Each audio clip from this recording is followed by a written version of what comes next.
showtime. It's time for that radio show everyone loves. Do not attempt to change the station. Just listen, and we'll keep broadcasting. It's time to begin the show.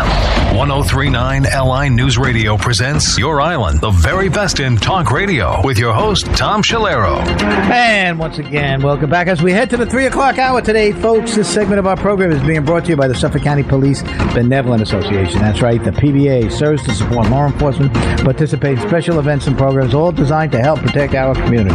They care about you and keeping us all safe. From the anti-drinking and driving campaigns to protecting our children with education on the Megan's Law, the PBA promotes a great relationship between the police and the people it wants to serve. Suffolk County is one of the safest counties in the country, and the PBA takes pride in its strong belief in our security. They have honored our fallen heroes and contribute greatly to our suburban way of life. Need to know more? Go right to that website, www.suffolkcountypba.org. Noel DiGirolamo, president. We've got back on the show with us is Ken Bombace. Ken's actually going to be, folks, I'll put it out there right now, one of our regular contributors on the show. And Ken's got so much to offer. Ken is the CEO of Global Threat Solutions, doing security consulting, protection services, and intelligence. Ken has offices in New York and L.A., former an Army intelligence captain that led counterinsurgency operations in Samarra, Iraq, retired criminal intelligence detective, professor of criminal justice at SUNY at Farmingdale, and he served in Germany during the fall of the Berlin Wall and served at Ground Zero. Very happy to have him aboard as one of our regular contributors, and just so much to offer. Ken Bombace, my friend, how are you? I'm doing good, Tom. Thanks for having me on, and it's great to be a part of the team.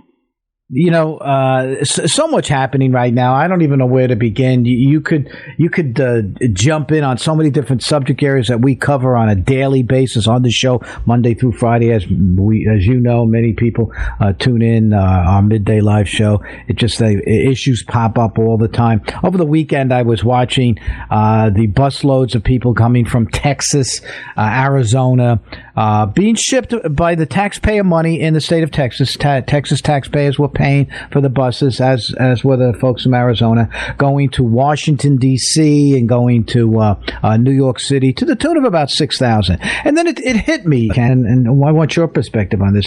It hit me that somehow, beginning on January 20th, 2021, that there was a new immigration policy that was pulled over the eyes, the wool pulled over the eyes. And I said this to our listeners yesterday, that here we were talking about we need a policy, we need this. But in reality, the policy was being done surreptitiously.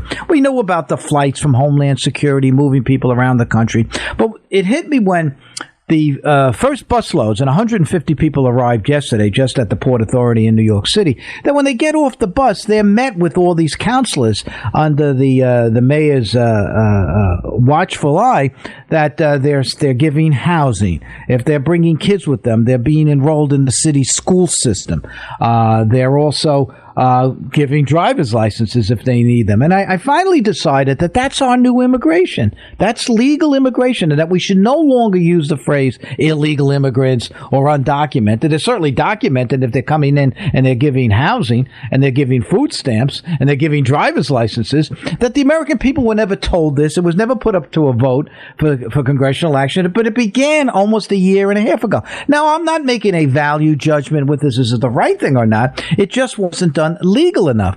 So what I pose to you with your background is that what screening is being done when you start to give people housing and you're giving them driver's licenses, because back in the major immigration days, and I know I'm a little long-winded, but I'm going to stop in a minute, between 1890 and 1920, when we did have what we thought at the time was legal immigration because there was a need because of the Industrial Revolution and the need for people to come to New York City to work in the factories and to work with all the different trades that the Southern Europeans had offered, that at some point we established that system. This system right here doesn't do the same vetting that was done back then. Back then, you had to show that you had the ways and means to live in this country. But I have, as of yesterday, I announced in my mind, we have a new immigration policy in this country, and it's exactly what we're seeing in New York City and also Washington, D.C. What problems do you see with this new system? Well, Tom, lots of problems. I mean, I think it's pretty clear, right? And like you said, the laws on the books right now don't allow for what's happening. This is just policies, like you said, that weren't put to the American people. The votes weren't made to have these policies. They're ignoring laws that are on the books, and it's really dangerous. As far as the vetting goes, I mean, it's completely inadequate. It's a little similar to what we dealt with in the Middle East. When we would try and vet people and we would try and determine who was possibly working with insurgents or involved with terrorism. I mean, it's much more challenging than here. We didn't have a DMV to run people through. A lot of these people didn't have records. There was no birth certificate. So it's very hard, the vetting process. And to suggest that we're doing an adequate vetting process with these people that are flowing across the southern border, it's completely disingenuous. They know it's not. That's the real, what I feel is almost criminal now, is they're letting these people over here. We have unprecedented numbers of people crossing the border. We have unprecedented number of drugs, deadly drugs, as we've just seen. We have people on the terrorist watch crossing with ease, Tom. We have people dying at unprecedented levels, too. Now it's up to 1 per day, they're finding. And we've had these increased human trafficking incidents that have caused devastating atrocities.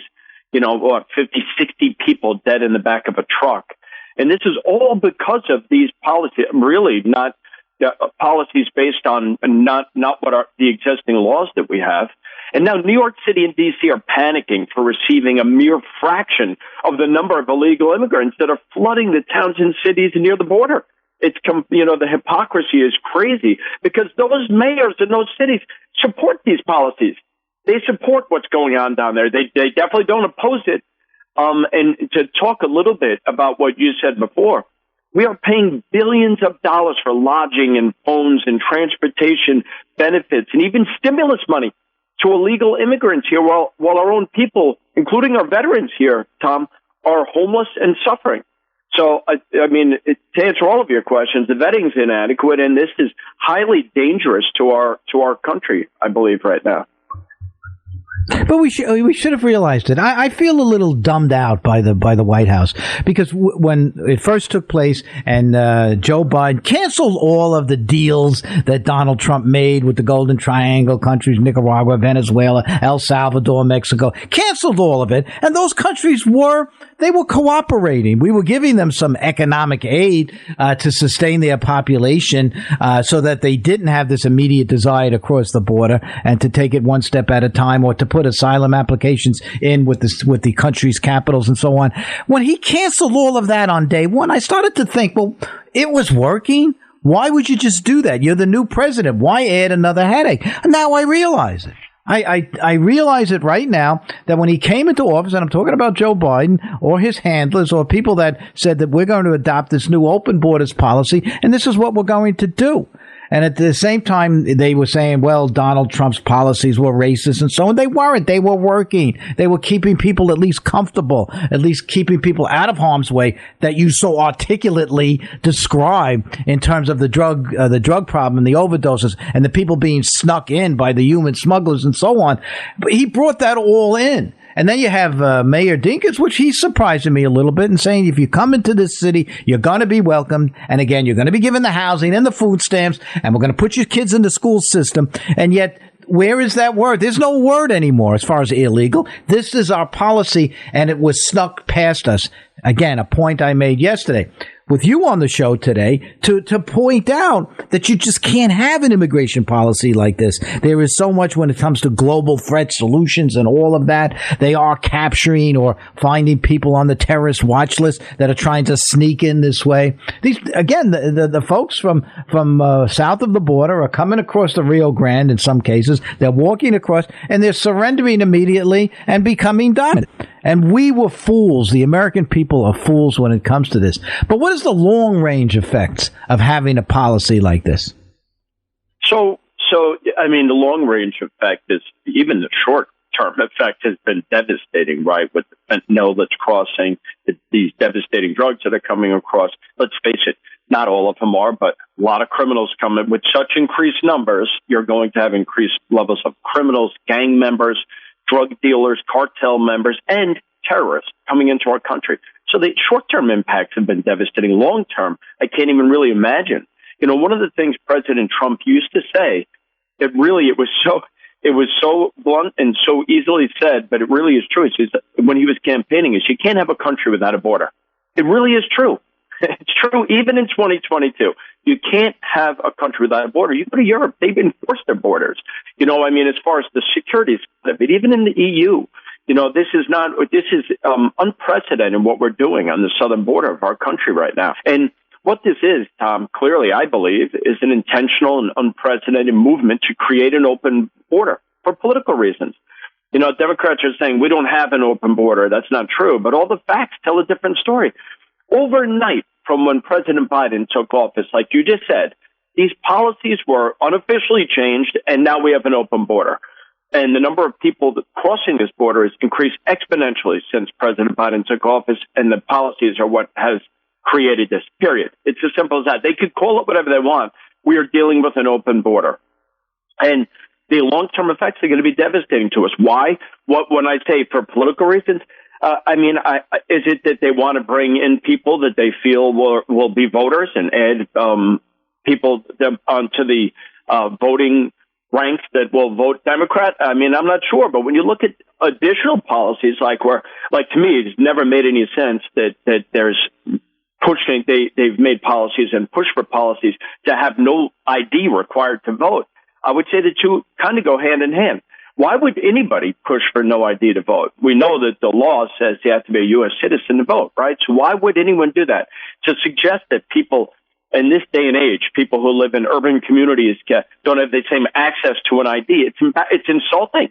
It's insulting, and at some level, it's also racist to suggest that. Everybody can get ID. If you're worried about people having an ID, a legitimate ID, Tom, then they should be making it easier for them to get one, not saying no ID is needed to vote in our country. So it's these type of illogical policies that they're pushing for that really makes people think. And I think that President Biden and his former career, you've heard him oppose having an open border so many times, but now it just seems that he's being led by a far left members of Congress. And I think it's pretty clear at this point. Yeah, but it's pushing the system.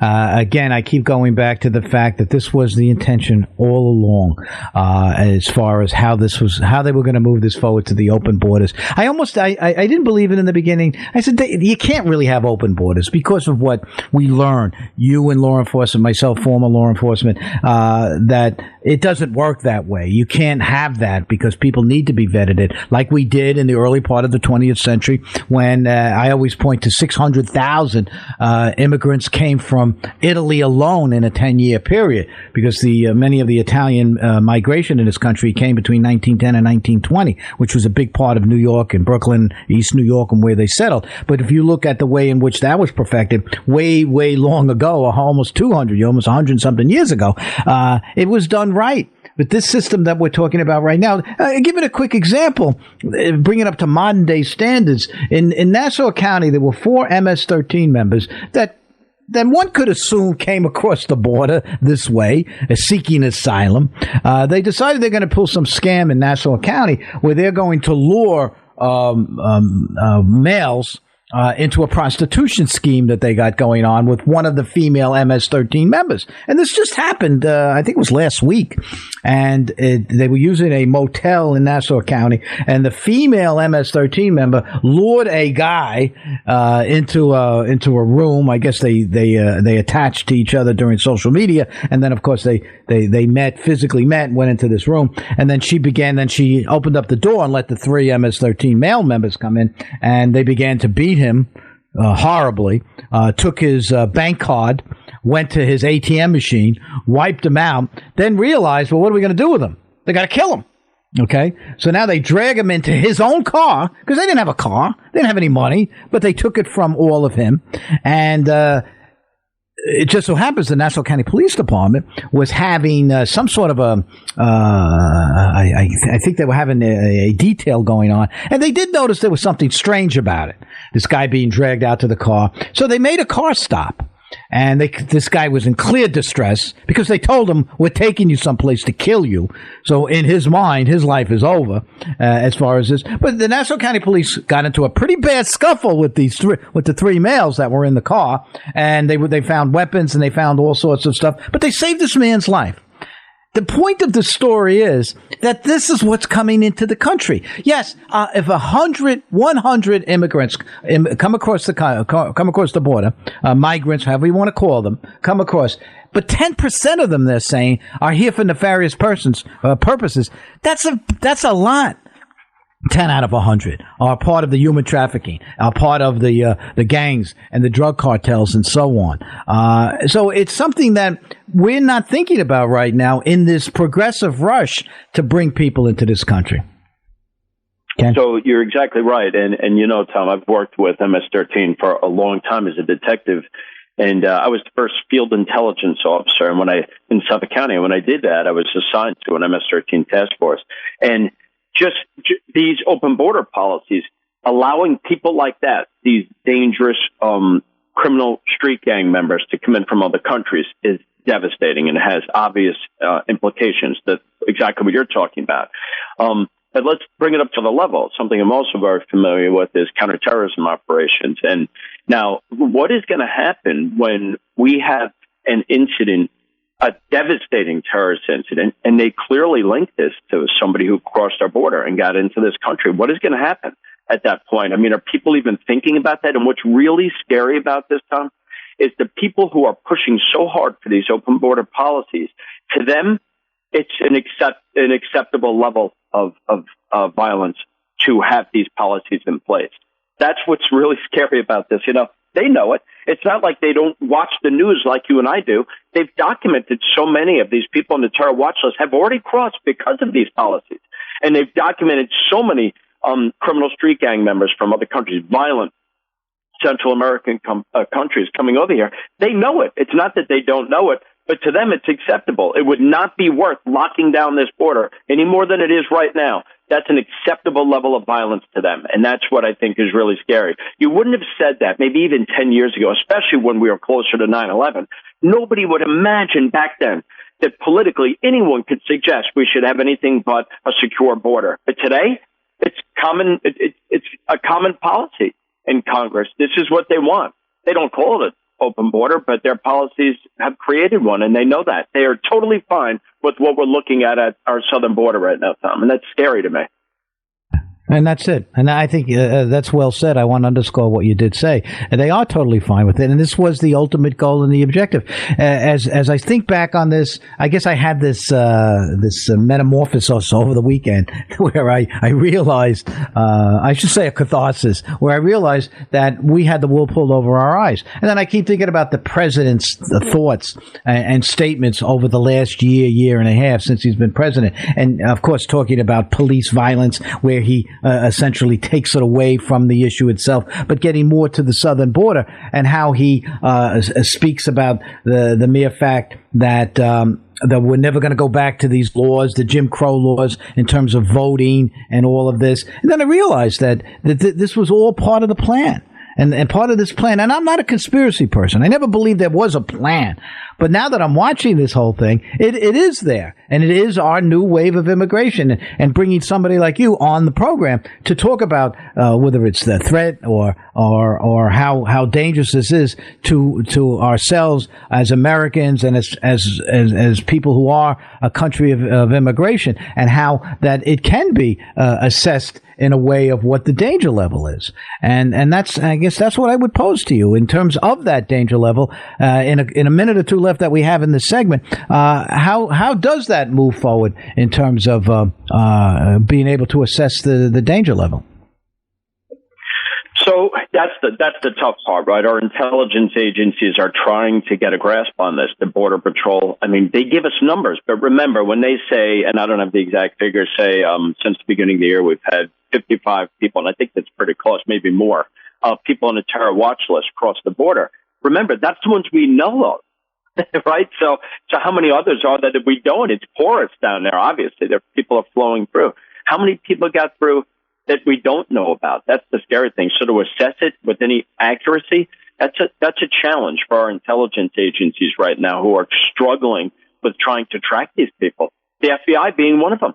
They're our premier domestic counterterrorism agency, right? So and Homeland Security. So how are they dealing with this challenge of so many people flowing over the border right now? And we've already experienced this in this country, and memories are short, unfortunately, but what's going to happen? I mean, this could potentially end up in a devastating terrorist attack.